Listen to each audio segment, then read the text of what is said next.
कातिल ही मुहाफिज है, कातिल ही सिपाही है, शीशे की अदालत में पत्थर की गवाही है। दोस्तों, मैं सहारनपुर से आरिश सिद्दीकी, महानगर अध्यक्ष अल्पसंख्यक कांग्रेस सहारनपुर। अभी मुझसे कुछ लोगों ने 2-4 दिन पहले ये सवाल किया कि कांग्रेस पार्टी और कांग्रेस पार्टी के नेता जब भी मुसलमानों पर कोई जुल्म होता है तो उसके ऊपर नहीं बोलते हैं। सबसे पहले मैं अपने भाइयों की इस बात पे ध्यान अग्रसित करना चाहता हूँ कि जब मौलाना साहब की सहारनपुर के अंदर पिटाई की गई तो उसके अंदर सबसे पहले अगर किसी ने आवाज़ उठाई तो वो अल्पसंख्यक कांग्रेस ने उठाई।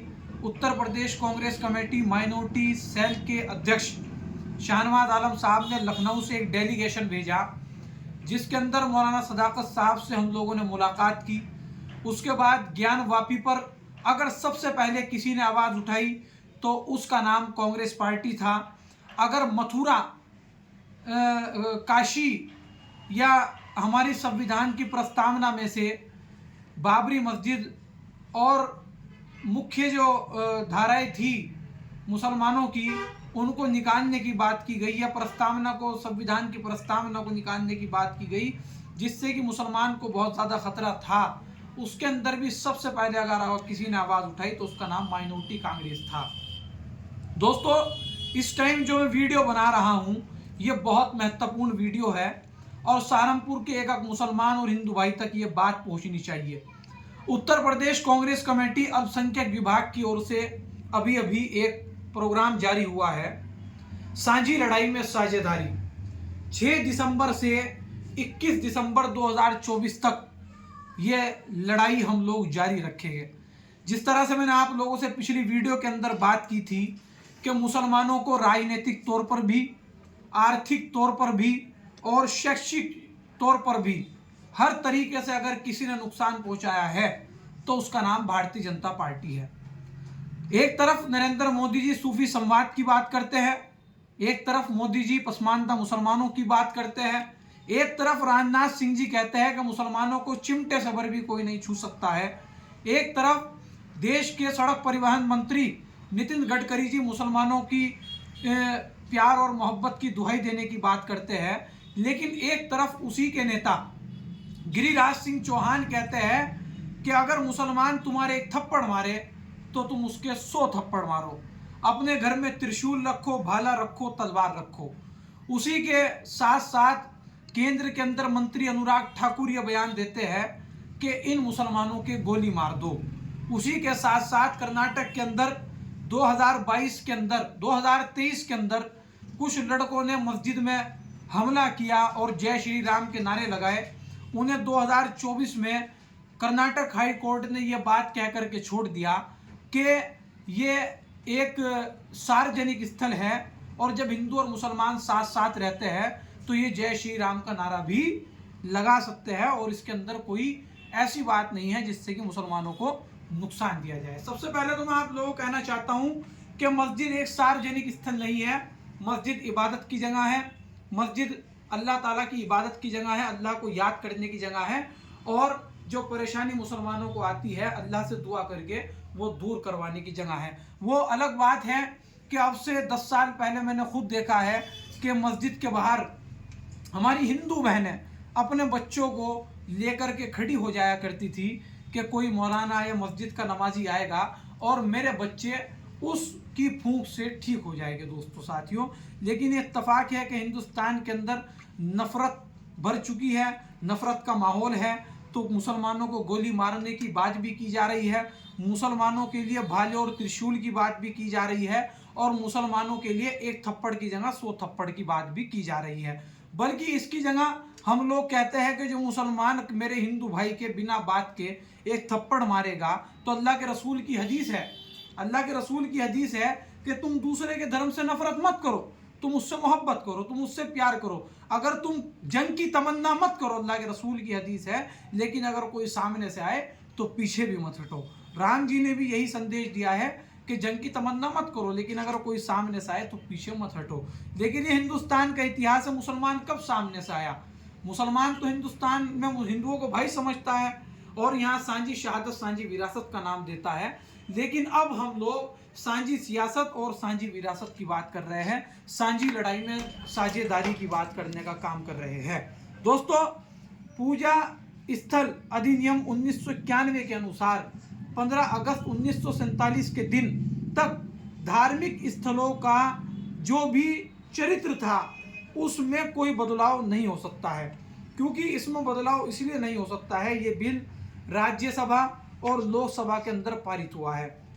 ऐसे में बनारस की ज्ञानवापी मस्जिद, ताजमहल, कुतुब मीनार, अजमेर दरगाह, लखनऊ की टीले वाली मस्जिद जिसके बारे में माइनॉरिटी कांग्रेस ने भी आवाज उठाई थी, बदायूं और संभल की जामा मस्जिद को मंदिर बताने वाली याचिकाओं को निचली अदालतों द्वारा स्वीकार कर लिया जाना और सुप्रीम कोर्ट की उस पर आपराधिक चुप्पी साबित करती है कि आरएसएस और भाजपा न्यायपालिका के एक हिस्से के सहयोग से संविधान को कमजोर कर रही है।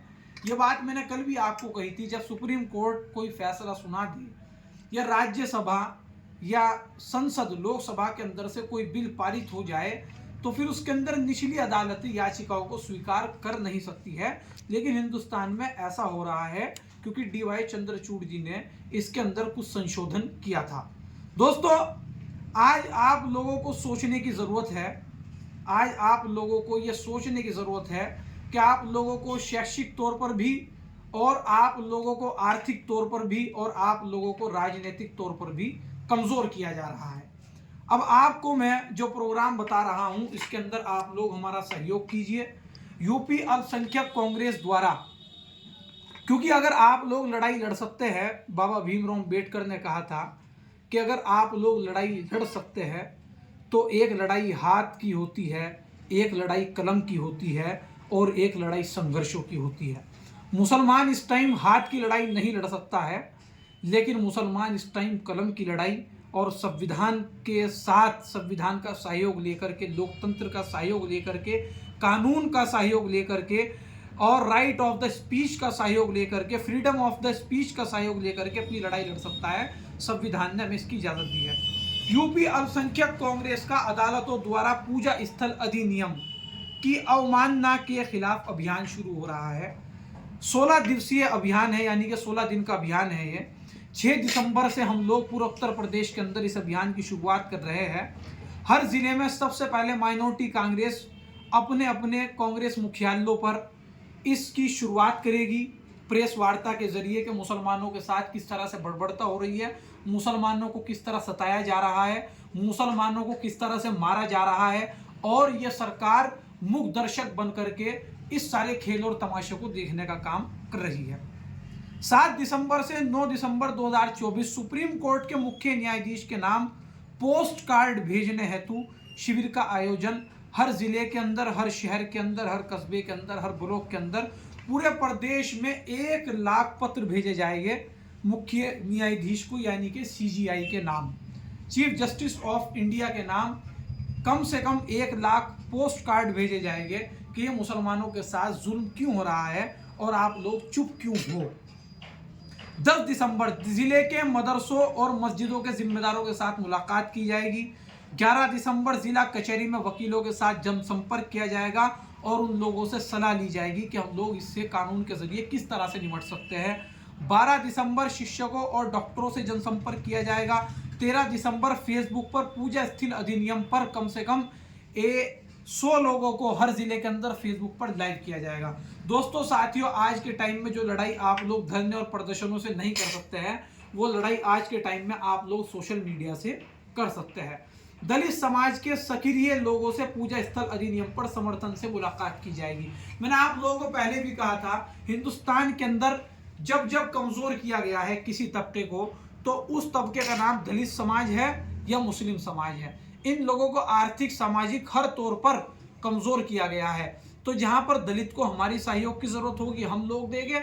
आज हमें आप लोगों की सहयोग की जरूरत है, आप लोग हमें इस चीज का सहयोग दीजिए। आप लोगों को पता है कि भीमराव अम्बेडकर जी के साथ इन लोगों ने क्या करने का काम किया था और किस तरह से इन लोगों बाबा भीमराव अम्बेडकर को बेइज्जत करने का काम किया था। वो अलग बात है कि आज ये लोग संविधान की दुहाई देते हैं, हम किसी का नाम नहीं लेते हैं कि किसने किया था।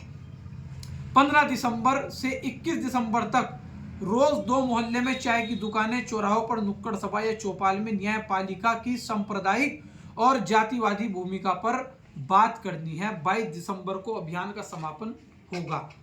दोस्तों, मैं अपनी बात को यहीं पर ख़त्म करने से पहले आप लोगों को एक बात बताना चाहता हूँ।